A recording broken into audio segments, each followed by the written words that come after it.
1971. A conference room at Warner Brothers Studios. Bruce Lee walks in with a revolutionary idea TV show about a Shaolin monk who uses martial arts instead of guns to fight injustice in the American Old West. The executives love it. They greenlight it immediately. Bruce thinks he's finally made it in Hollywood. But then they tell him one thing: you're perfect for this show, but you can't be the star. This is the story of the most racist rejection in Hollywood history.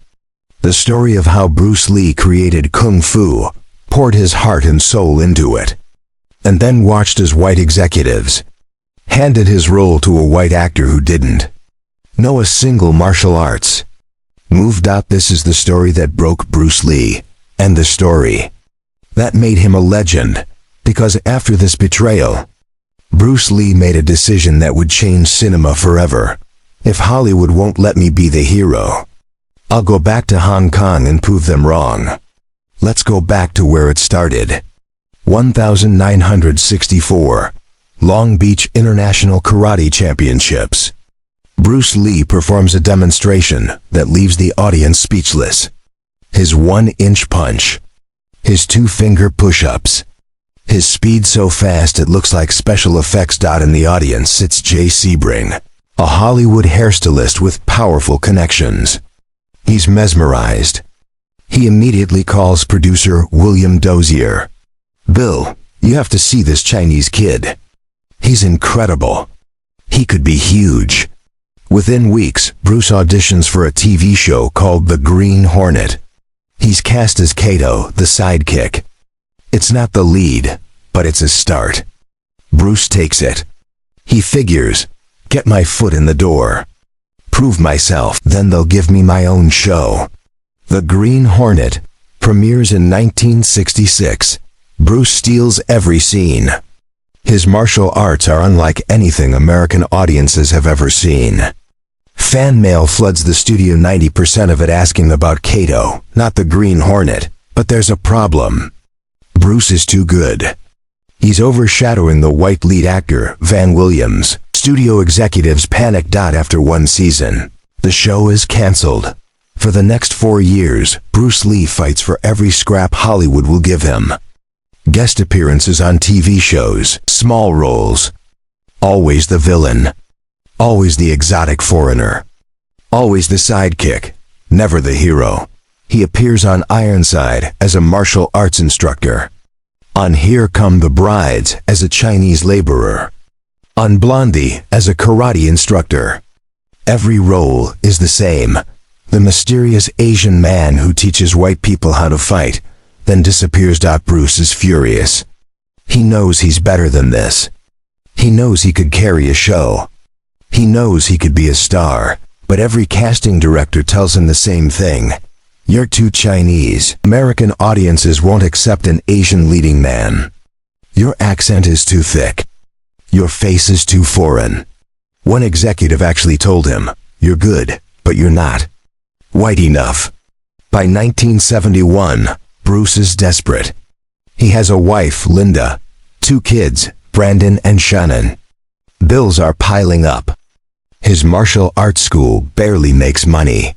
He's 31 years old and feels like Hollywood has blacklisted him. So he creates his own opportunity. He develops a concept.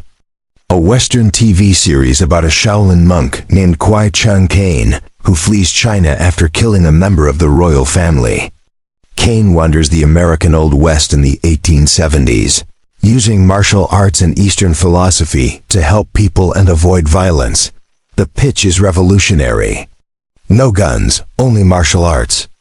A hero who wins through wisdom, not weapons. Eastern philosophy meets Western frontier justice. Bruce writes a detailed treatment. He includes character backstories, episode ideas, fight choreography. He pours everything into this: his philosophy, his life experience, his soul. His friend and student, screenwriter Sterling Siliphant, loves it. Siliphant has Hollywood connections. He pitches the idea to Warner Brothers television executive Fred Weintraub. Weintraub reads it. He's blown away. This is gold. This could be huge. Bruce gets the meeting, Warner Brothers Studios. A conference room filled with white executives in suits. Bruce Lee walks in wearing simple clothes, black pants, a dark shirt, humble, professional, but inside, his heart is pounding. This is it. This is his shot. He pitches The Warrior, the original title. He explains the character, the philosophy, the uniqueness. He demonstrates some moves, not full power, just enough to show what he can do. The executives are impressed.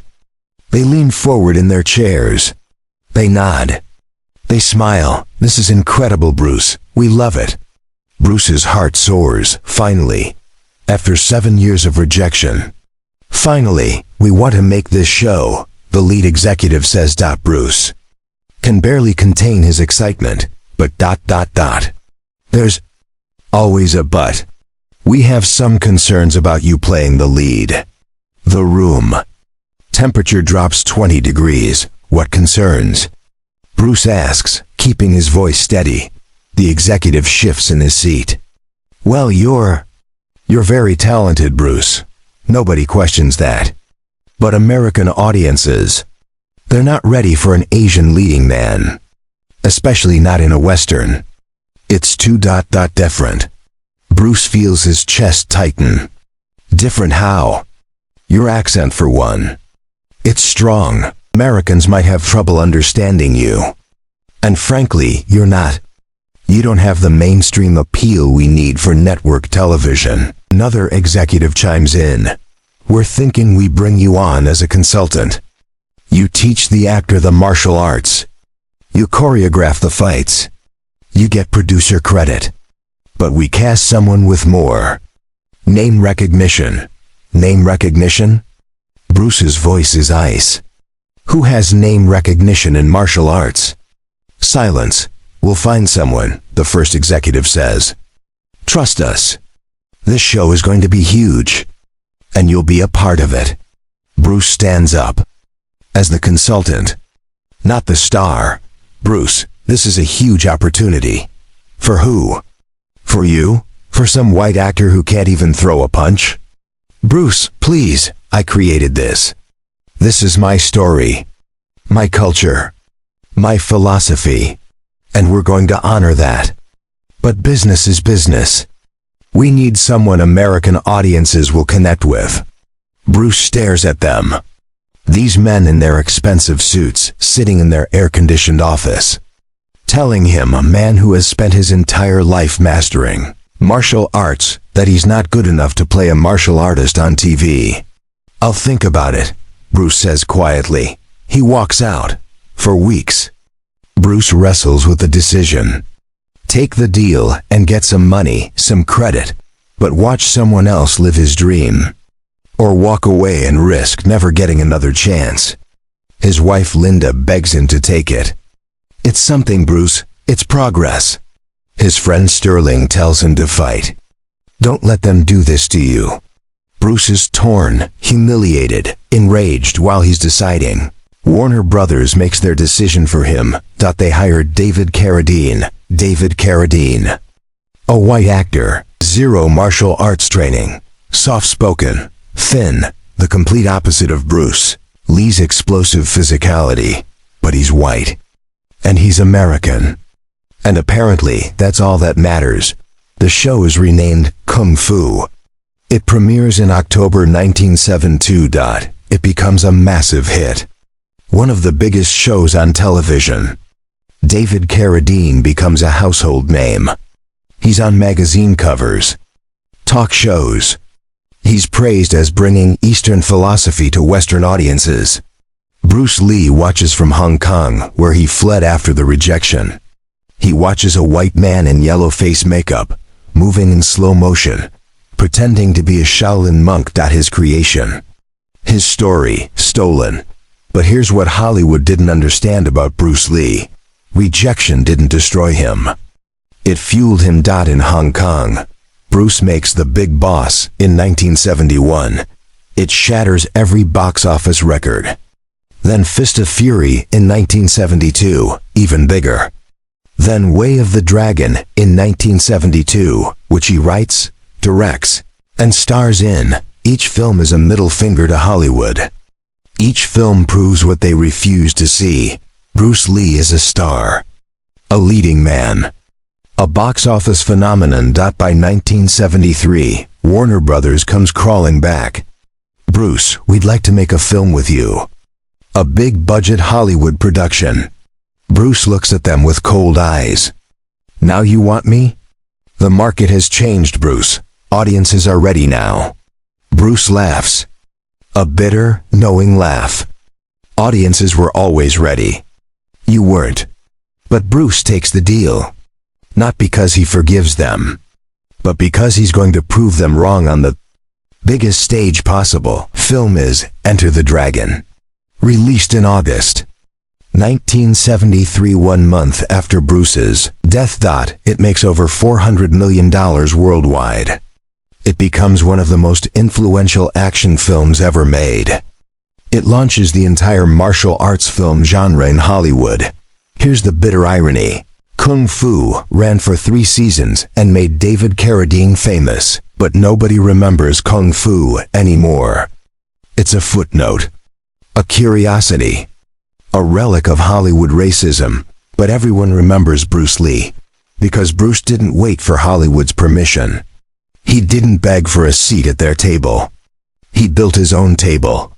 And he invited the whole world to sit with him. In 2023 to 50 years after his death, Hollywood finally admitted the truth.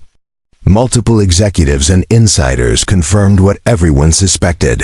Bruce Lee was rejected from Kung Fu purely because of his race. Warner Brothers even issued a public statement acknowledging the injustice. Too little, too late, but Bruce Lee didn't need their apology. He never did. The audition they didn't want him to pass became the fuel for his legend. The role they stole from him became irrelevant. And the star they said American audiences wouldn't accept became the most globally recognized martial artist in history. Bruce Lee didn't break into Hollywood. He broke Hollywood. But what they took from him still haunts the industry today. And there's one more betrayal, one more Hollywood theft that destroyed Bruce even deeper. That story is coming next.